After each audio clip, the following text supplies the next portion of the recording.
I would ask you how you feel about it being ranked 17th, but you made that quite clear last week that you didn't care. Didn't know and don't care. I think this time of year you better be focused on getting better. Those of you who've been covering us for a while, I've said this a million times. There's 2 seasons, pre-Christmas, post-Christmas.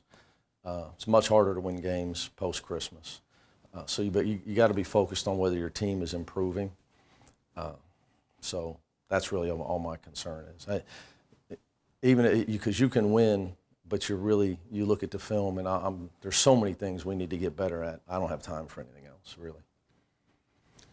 Butler, they can shoot, good shooting team. Well, Butler's just Butler's synonymous with winning. The thing about Butler is that hasn't changed for them over a long period of time is they play to win. They play for the team. If somebody's their best shooter, they give him the green light. They work hard to get him open. Kellen Dunham. Their passers know their passers. Their rebounders know their rebounders. They never have identity crisis, it seems like, at Butler. They always have kids that know what they're good at, really are committed to the team, and play with great toughness. And it's a credit to their program because they've had a lot of, obviously, coaching changes since Barry Collier, who's now their AD. So they play smart. Very smart and unselfish, very physical, and I say that as a compliment. They're just hard to play against because they just don't give away games. If you beat them, you're going to have to earn it. You're going to have to make some shots, and you're going to have to play really hard. They just don't make mistakes. That's why they consistently win. And when they do make shots, they're really tough to beat. Is this a game when you schedule it? I think it's a home and home, right? I've regretted it ever since the day I scheduled it. It's a home and home, right? I knew this was going to be a good RPI game. This game will make us better, but it's going to be a brutal game to play both times we play. Well, that's why I mentioned RPI was where I was going. To be honest with you, I think, probably Chris would have the same problem we have when you're one of the top programs in the country. Teams don't want to play you home and home. In this day and age, certain leagues have, like this week's the Big Ten ACC Challenge. The SC, there's so many, we don't have a challenge. So we have to go get challenges. So for us, Iowa State's a challenge. Butler's a challenge, home and home. And the problem is with so many of those type of games going on, and we're not a part of it. So it makes scheduling so much harder. Because when you call somebody, and for me, Rick Pitino, he's got to play Michigan State in the Big Ten ACC Challenge. He's also got to play Kentucky every year. He's in a tournament every year. He's got so many home games. He's got to pay the bills for their athletic department. So, it's tough. It's tough for them, the teams in those leagues, to play us home and home as well. So Butler's a team that is kind of like us. They're not on everybody's speed dial to play. And I think we got fortunate getting the Iowa State game as well. How did you feel about how you played in New York? I thought we really played hard enough to win, and we showed a lot of heart and character. I don't think we played well by any stretch of the imagination. That doesn't mean we played poorly.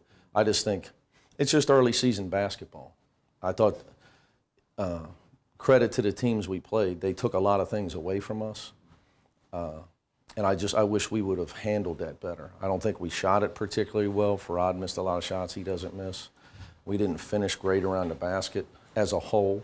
We did it in the second half. We were much better in the second half of both games. But I think we're capable of playing way better than we played. And then when I watched the film, defensively, we make up for a lot with our schemes and our length. But we had a lot of breakdowns that we shouldn't have.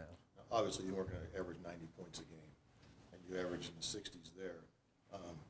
Does it matter, like you said, you didn't finish sometimes, you were still running the offense well, but you just weren't making the shots? A couple things. I think we missed a lot of open shots, and we didn't score around the rim. So it's going to be hard to score a lot of points. That being said, you're playing in a pro arena, in an event not heavily attended, other than the UC fans, thank you, and especially to our Rally Cats dance and our band that took buses to get there. But you got an empty NBA arena, and you got 2 physical defenses that are really well coached, And this goes both ways. I thought the games were officiated very differently than the games I saw on TV at other tournaments, where I saw multiple fouls, especially early in the game, which loosens the game up the way it's played. I thought our game was played with the old rules. And that's not to say we had an advantage or disadvantage. I think that it just makes the game more physical. And I guess you never know from one game to the next how it's going to be officiated. That's just the way it is. You got to be tough enough to figure it out. I thought our guys, what I liked is our big guys struggled with that early, but they got both games. They did do a better job of handling it as the game went on. How is Ellis as a back? Well, he landed straight, flat pancake on his back. So when you're built like him, that's a tough thing. It's a long fall, 1, 2. He doesn't have a lot of padding, so we'll see. We'll see. Yeah. Sorry to Belichick you, but How difficult is it to game he's plan upright. against a guy like Roosevelt Jones that's unorthodox as a scorer? Yeah, I think he's a better passer probably than he is a scorer. But he takes shots that we don't let our players take. But those are the best shots for him. His 12-foot push shot off the dribble is his shot. The guy hasn't taken a 3 since before he got injured. That's like over 3 years ago. He hasn't even attempted one. But yet that push shot on the run it's unbelievable. It's something you would see at the Western Hill Sports Mall back in the day over there. I don't want to name some of my friends, but they had some backyard games. But he's a great player. I think a guy like him is what college basketball is all about. Guy's been around, has made himself a better player, is a great college player. Our announcers talk way too much about the pros and pro potential, instead of celebrating college basketball. And Roosevelt Jones is a great example of he's a great college player. Dunham too, obviously, but a lot different as a guy that. Well, Dunham's could be big. I don't really know because I don't see the preseason stuff. Especially this year, I didn't read it. Was he player of the year in the Big East, or was he preseason player of the year? I think he leads. Dunham, Kellen Dunham. Chris Dunn. Oh, okay, yeah, he should He be. leads our league in scoring, I believe. He led the Big East in scoring last right year. now. Right And, now he is. but he did last year as well. So Kellen Dunham did. He's just a great player. He can make shots. He's really good off the dribble. And my guess would be he's probably improved over time with that, which is a testament to what they do in their program. The guy's getting better. His beating you off the dribble and his passing has really developed. There was a time where probably he was just a shooter, but he's a complete player now. Reminds me a lot of SK in SK's senior year. He's a guy that can get going at any time. He can put up 30 on you, and he can get them in different ways. Coach, you talked about defensive breakdowns in Brooklyn. That corner 3 being open a little bit. What do you see? A little bit giving up penetration? Penetration's everything. Right. That's the whole problem. Because if you don't help, you're going to give up a layup. The whole problem is we got too many guys getting beat off the dribble. So, it's something we work on all the time. Our deflections were low as well.